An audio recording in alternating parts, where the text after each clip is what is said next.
Good morning mga katrops, panibagong araw at panibagong vlog na naman tayo. Yan. Paandar tayo ng makina rito para matubigan yung tatamnan niya ng ampalaya at maibabad na yung buto. Kasi dito lunak kang tubig, yung buhangin, lupa.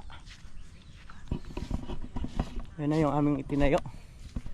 Welcome back to Zambales mga katrops. Yun, nakalimutan ko na mag-video. Ayan, bali lagyan na natin ng bakal yan. Ayan yung paikot na yan. Tapos dito nakapatong na tayo. Bali ito yung ano niya, flooring niya. Ayan, tatlong patong bago flooring. Kasi nga tapantay dun sa may itaas na yon. Ito, ayan, tambak yan. Yan. Tambak yang yan, tambak yung tatlong patong na yan. Tapos ayun, pinto na dun. Lalagyan na tayo ng pinto dun. Pinto nung pinaka terrace. Tapos dito pinto nung pinaka kwarto. So yun mga traps, update ko na lang kayo pagka kung makakailang asinta tayo ngayon. Ayun si Pare Carlo, nagpapatubig nung tatamnan nung ampalayahan dun.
So yung mga traps, bali na ikutan na nga natin ng asinta, paikot.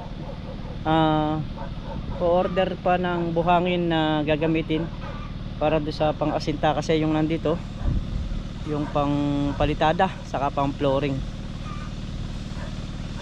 Kailangan medyo may bato-bato rin, pero hindi ganun kalalaki kagaya nung ginamit namin nung nakaraan. Mabilis naman siyang iasinta. At apat na patong na yan mga traps. Ayan, tayo lang yung umaasinta kasi magpapatubig nga doon sa may balag para mapalutik na yung yung buto.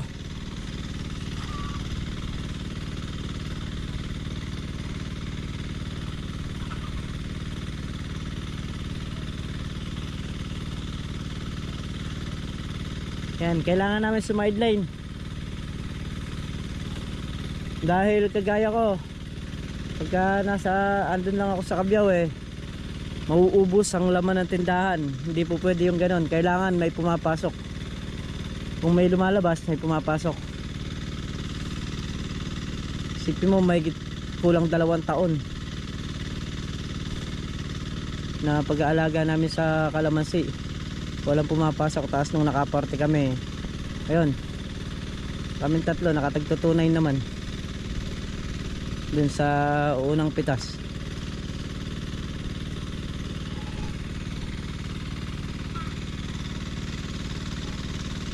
So yun, kakapin muna tayo mga katrops para mapagpatuloy natin yung pag-aasinta. Saka hintayin natin yung buhangin. So yun mga katrops, bali nakapag-dowel na tayo. Nakapagdugtong na tayo ng dowel. Tapos yung mga tanse ay angat na natin lahat. Aasinta na lang tayo. So bago tayo umasinta, kakain muna kami mga katrops. So yun, nagluto si Sir Boyet ng aming kakanin mga katrops. Meron pang Mountain Dew. Kain muna tayo mga katrops. Si Parang Carlo tinawag na. check muna natin si paring Carlo dito sa anong ginagawa. Titingnan muna natin kung mayayari na magpatubig to. Ilang dayos na lang to. Ano pre? Nalagay. Mukhang maganda labanan dyan ah, oh. Mukhang mabilis ah. Yun. Bagal pa niyan, matatapos ka na. Dalawang lato lang. Na? Dalawa na lang pala. Meron na lang pala. Bubuhat sa may sako. Tagalawa. Parang binubuhat ito. Oo, doon sa may sako na yun. Yung unang dayos na yun. Binuksan mo yun, papasokan na yung pangalawa nun. So ayan mga traps, alis muna raw kami. Titingin ng bakal na ilalagay sa flooring nito. Ayan, bali ito na yung last. Tapos yung sa loob na yon aakyat yun hanggang taas na. Kasi dito magkakaposte na ng tubo yan kapaakyat dun sa taas na yun. Yung tatlong ano na yun, lalagyan na ng poste yan. Yan ang mismo yung tatayuan. Diyan na kasi kakapit yung bubong nyan.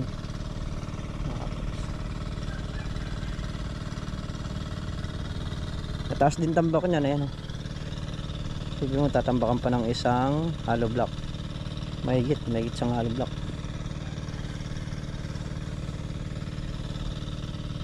Dahil nakataas siya rito. Kasi nga ito, tatambakan nito.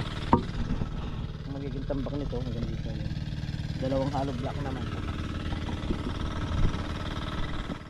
So ayan mga katrops, ito yung karagtong ng ating vlog. Yan. Umagang kay lamig na naman. Dito sa Zambales. Yan. Kapit tayo mga katrops. So ito yung ginawa namin kahapon. Kahapon kasi ng hapon, umalis kami mga katrops. Bumili kami ng tubo na gagamitin dito para sa bubong niya. Kasi itong terrace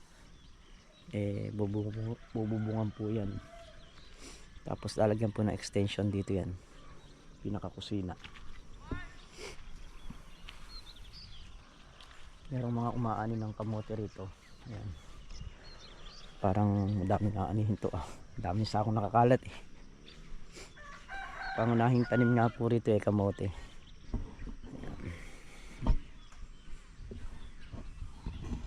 Kape po tayo mga katrops.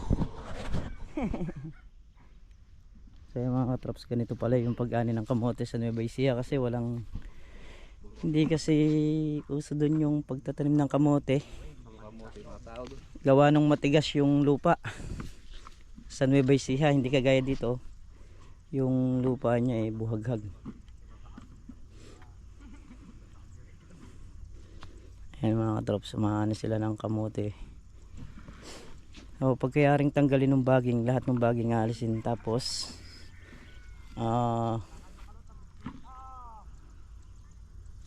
parang Carlo wala na niyan pre. Na? Violet. Oo.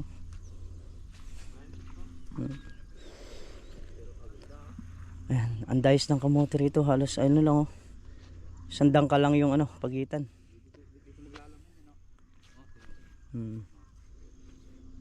Kasi yung puno niyan hindi mo maglalaman. Puro talaga Pero alam mo yung may laman, tinan mo yung dayos pre. Nakabukol yung mga parang laman niya. Ayan.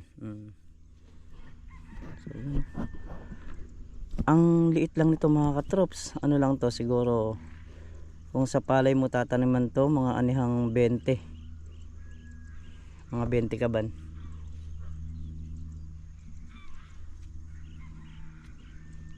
Ayan dito. Pagka inararo, makikita yung laman. Maraming yan, maraming pagkukunan ng bunga. Yan. Dalawang dayos siguro ang nakasako nila, nasa mga 4 na sako na, no? Hindi lang. Baka hindi. Lahat na nakatayo na ito meron. Pagka samasamahin mo yan. Ah. Dalawang dayos pa lang, pero ang lupit ng ani.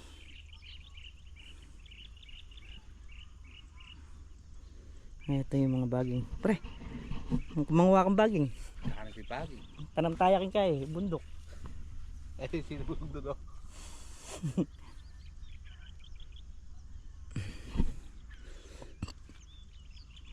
Iyan. Ang galing ah. Kusang umaalis sa yung lupa pagka may laman na. Oo. Kung may laman ano. Oo, pag nagbunga na yung kamote. Alam sa lupa.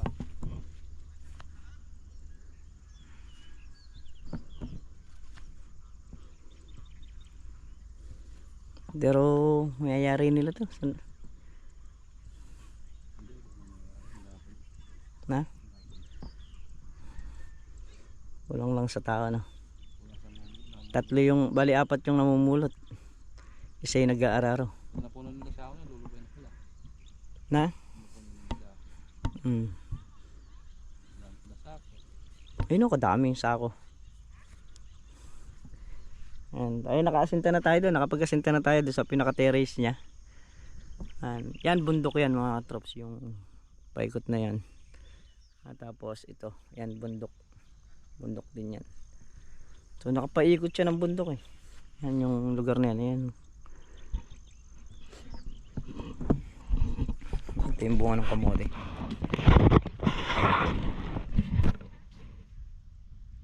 Kamote. Yan yung kulay violet na kamote. So yung mga katrops, pag kayaring araruhin, yan yung mangyayari. Oh. Ayan.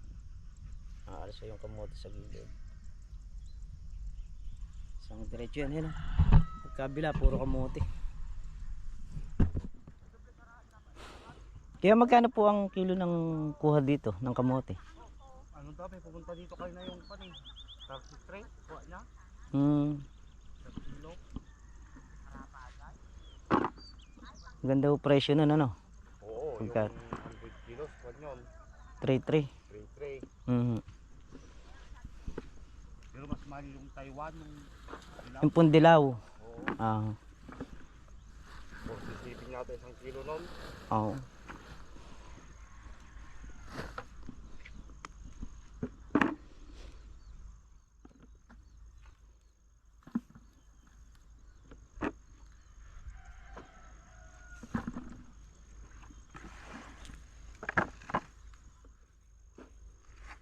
Medyo mahina itong pan. Mahina pa po niyan yan. Oo. Dapat ko sana yung malalaki.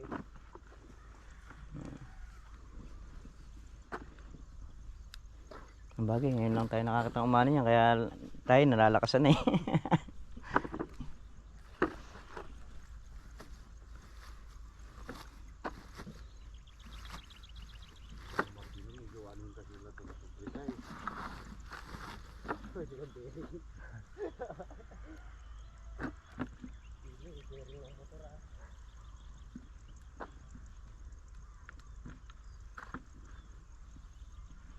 Pre, Hindi pwede sa atin.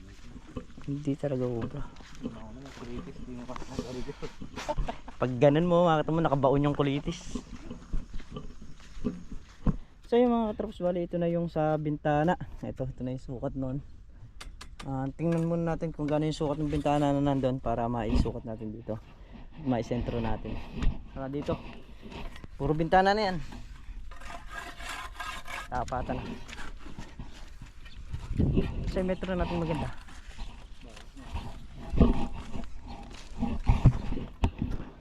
Ayan, mga 5 patong na. 5 patong pa para header.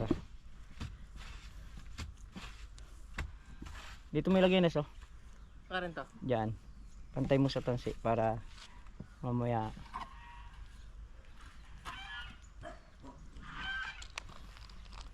Yan, okay na. Okay na. Huwag mo nang tanggalin, huwag mo nang tanggalin. Naloko mo ako, sabi ko sa'yo, pantay mo sa tansi.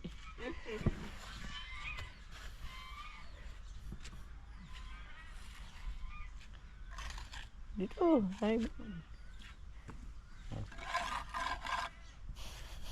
Pantay siya tansi. Pinalubog din. Ayan, pwede na yan. Yan. Okay na yan. O, yung pang sa may dulon-dulo. Hindi nakaganon kasi ng konti. Yan. Ay. Yan, okay na yan. Shoot. Hali na naman. Nakalimang patong palang paikot. Sa terrace tapos na. Tapos mag-extend pa ng pinaka-kusina. Sa huli na yun mga katrops. Importante din sa ginagawa natin. Eh, mabubunga natin. Bali pangalawang araw namin ngayon dito sa Zambales. Oo. So yung mga trops, kain tayo. Ayan, tanghalian. Ito yung aming ulam. Bali nakagayak na rin yung andamyo. Ay, kakaltas na lang natin din sa may hollow block na patong natin. Kasi mga ano siya, mga tubular. Bali ano na lang yun, 7 patong. Finish na yun. Tapos bubunga na yun bago natin pinisin yung loob para kahit na mainit pwede tayong pumahid sa loob. So yun nga mga katrops, kami mag-uumpisa na rito sa aming inaasintahan ng mga katrops. At yung sa kamote hindi pa sila yari, nasa mahigit 20 sa ako na 20. Yung kanina naka 13, ngayon meron ng 12 yung nandito, no? So marami silang naani kamote. Pre, nasi kutsara ako. Pre. Ayun. Hindi sumunod sa akin, pre. So ayun mga trops, at muli po hanggang dito na lamang ating simpleng video. At syempre lubos po kong nagpapasalamat sa inyong lahat sa walang sawang suporta ninyo sa pagmamahal nyo sa channel namin na yan. Ingat po kayo palagi. Sanan po kayo naroon. Bye bye po sa lahat.